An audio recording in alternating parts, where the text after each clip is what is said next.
What if the absolute best way to get promoted to CEO is to let everyone in the building think you're completely incompetent? Think about it. We live and work in a corporate culture that aggressively rewards the loudest talkers, the hyper-visible hustlers, and the ones desperately trying to dominate every single meeting. We are conditioned to believe that to win, we must constantly flash our brilliance. But psychology tells us something chillingly different.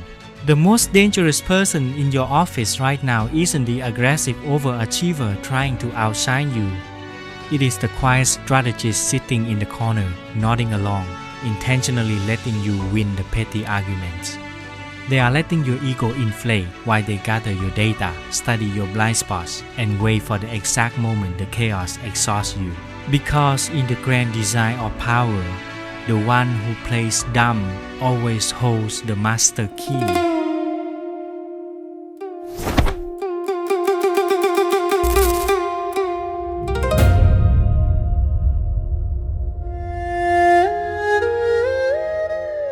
We've all been conditioned to believe that corporate success belongs exclusively to the hyper-visible hustlers.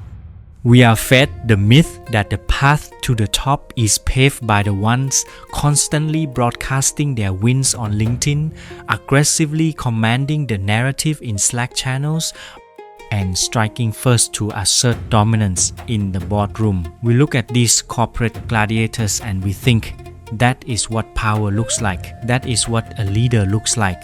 But modern organizational psychology and the brutal reality of human nature reveal a completely different, much more calculating story. True, sustainable power is never loud. It doesn't need to be. In fact, the moment you rush to prove your brilliance to the room, you aren't just showing your strength, you are actively sketching a bullseye on your own back. You are revealing your hand, exposing your ambitions, and showing every envious colleague and insecure executive exactly where to shoot. The absolute masters of organizational politics don't play to win the current quarter, nor do they care about receiving superficial validation from a mid-level manager. They don't care about winning the day, they care about owning the decades. They play a profound, multi-year psychological game designed to systematically outlast the entire field of competition. Think about the sheer monumental level of psychological stamina that requires. It means mastering a concept known as cognitive detachment. While everyone else in your building is burning through their mental batteries, stressing over daily drama, and exhausting their spirits trying to look smart, the true strategist is quietly conserving every ounce of their energy. They don't fight the toxic corporate current, nor do they try to fix a broken system prematurely. Instead, they stand firmly on the bank and watch their rivals exhaust themselves swimming against it. They understand a fundamental, unshakable human truth. Human beings cannot sustain high-intensity, ego-driven sprints forever. Pride blinds people. Ambition makes them reckless. Eventually, the loud talkers will trip over their own egos, alienate their allies, make a fatal strategic mistake, or simply collapse from pure corporate burnout. They destroy themselves so you don't have to. And when the dust finally settles over the corporate battlefield and the hyper-aggressive players have all eliminated one another, the person who stay quiet, stay patient, control their emotions, and monitor the landscape from the shadows is the only one left standing to inherit the crown. They didn't win by fighting, they won by being the last survivor. This isn't just a theoretical framework, this is the legendary blueprint of Sima Yi, the ultimate fox of the Three Kingdoms era, whose entire life can be distilled into one devastating psychological rule. The one who endures the longest is the ultimate winner. To understand his genius, you have to understand the sheer hostility of his environment. Sima Yi didn't rise to power by being the most aggressively ambitious general on the field. In fact, if he had shown even a glimpse of that ambition early on, he would have been executed before his career even started. He had to climb the ranks under a notoriously paranoid CEO-type dictator, Cao Cao. Zhao Zhao was a brilliant but deeply insecure ruler who openly claimed that Sima Yi possessed the look of a wolf, a physiological trait believed to indicate a man who would serve you loyally, only to bite your head off the moment your back was turned. Imagine going to work every single day knowing your boss is actively looking for a reason to fire or execute you. Lesser minds would have cracked under that pressure. They would have either fled, revolted, or overcompensated by trying too hard to please. Sima Yi did something far more brilliant. He mastered absolute behavioral camouflage. He became so useful, yet so aggressively unthreatening that Cao Cao could never find a legitimate reason to get rid of him. Sima Yi bent like a reed in the wind, absorbing suspicion, deflecting envy, and keeping his head down through the reigns of 3 successive emperors. And then came his ultimate test, his psychological standoff with his greatest rival, Zhuge Liang. Zhuge Liang was a pure genius, a master tactician who knew that Sima Yi's patience was impenetrable.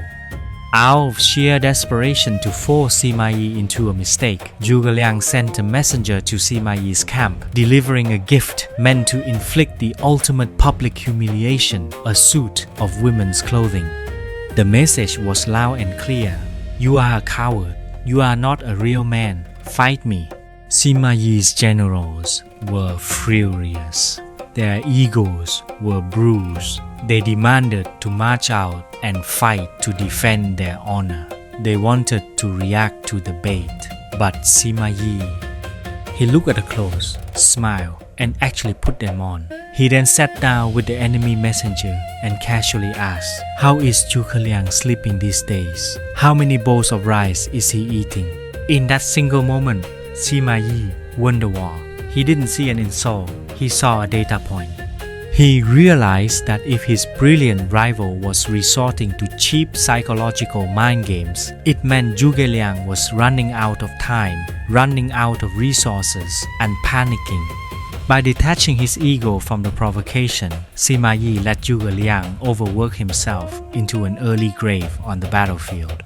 Sima Yi played a game so deeply patient, so utterly invisible, that by the time his corporate rivals finally woke up and realized he was the greatest threat in the empire, he was already standing at the gates, holding the keys to the kingdom. He didn't conquer the empire through bloodshed. He inherited it because he was the only one who didn't destroy himself along the way.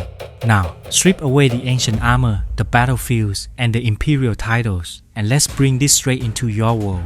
Let's look at the modern battlefield you walk into every single Monday morning, your office. Think about the sheer volume of emotional and psychological energy you waste on a daily basis trying to win petty, insignificant battles.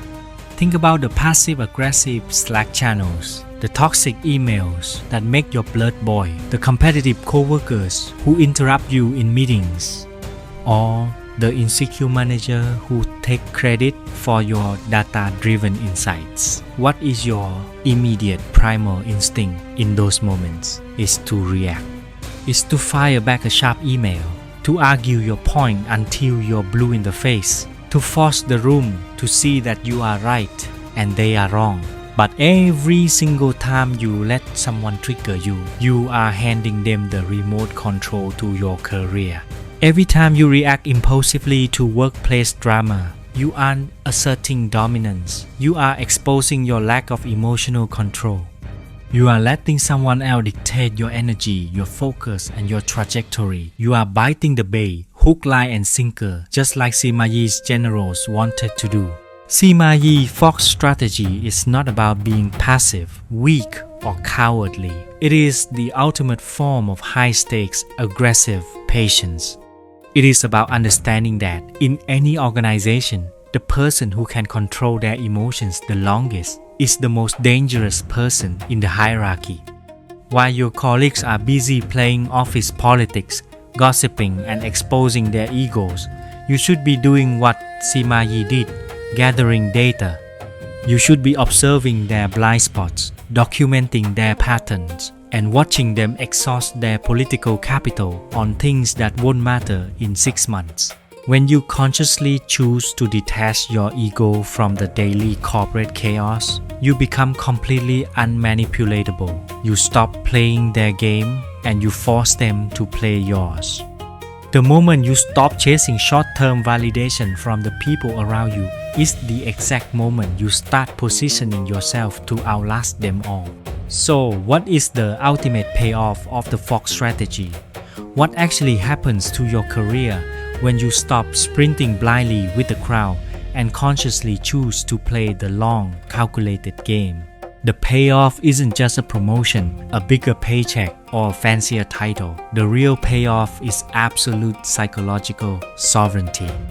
When you master this mindset, you unlock a level of corporate survival and strategic dominance that raw talent, high IQ, or technical expertise alone can never buy you. You stop being a pawn reacting to the chess pieces moved by others, and you become the one quietly tilt-shifting the entire board from the shadows. Sima Yi's historical triumph leaves us with 3 unbreakable, deeply profound executive laws designed to reshape how you navigate the modern workplace. Law 1. Weaponize strategic frictional inhibition, the art of the unreadable slate. In the modern office, we are conditioned to believe that whoever speaks first, speaks loudest, or has the last word wins. That is a psychological illusion. Sima Yi teaches us that silence isn't submission, it is a supreme predatory data gathering mission. When someone attacks your project, criticizes your data, or undermines your authority in a meeting, your immediate biological impulse is to deploy frictional inhibition. You slam the brakes on your tongue. Why? Because when you stay quiet and maintain total emotional opacity, you create an uncomfortable vacuum. Human beings hate silence. It makes them deeply insecure. To fill that void, your critics will keep talking, and the more they talk, the more they overreach, reveal their biases, expose their hidden agendas, and show you their entire hand. Let them dig their own graves while you quietly take notes. Law 2. Practice radical ego detachment, becoming bulletproof. We live in an era where people's entire careers are derailed because their feelings got hurt in a Slack channel or they felt insulted by a micromanaging executive. The moment you let a toxic coworker, a shady competitor, or an insecure boss trigger an emotional reaction out of you, you have surrendered your power. You have allowed them to control your mind. Sima Yi wore a suit of woman clothing in front of his entire army, just to keep his grand strategy alive. He understood that a temporary bruise to his pride was a cheap price to pay for ultimate victory. If your ego cannot be bruised, you become completely unmanipulatable. When people try to bait you, gaslight you, or minimize your work, look past the insult and look directly at their desperation. When you detach your identity from the daily corporate chaos, you become utterly bulletproof. Law 3. Prioritize psychological stamina over raw IQ, the law of the last survivor. In high-pressure, hyper-competitive corporate environments, being the most dazzling genius in the room means absolutely nothing if you burn out, have a mental breakdown, or alienate everyone around you by the time you're 35. Zhuge Liang was a legendary, once-in-a-generation genius, but he micromanaged every detail, stressed over every threat, and overworked his mind and body into an early grave on the battlefield. Sima Yi won the entire empire of the Three Kingdoms, not because he had a higher IQ, but because he outlived, outlasted, and managed his mental and physical energy better than anyone else. Your career is not a 100-meter sprint to see who can look the smartest this quarter. It is a brutal, exhausting ultra-marathon. Energy management is your ultimate competitive advantage. The winner of the corporate game isn't the one who shines the brightest at the start. It is simply the last survivor standing when everyone else has collapsed from exhaustion. So, as you prepare to step back onto the corporate battlefield tomorrow morning, look closely at the landscape of your career. Look at the projects on your desk, the politics in your hallways, and the people sitting across from you in the boardroom. Ask yourself this hard, uncomfortable truth. Are you going to keep burning through your irreplaceable, finite emotional energy, trying to win temporary, petty daily arguments just to satisfy your ego? Or are you ready to stop reacting, start waiting, and quietly build the unshakable strategic stamina it takes to win the ultimate game?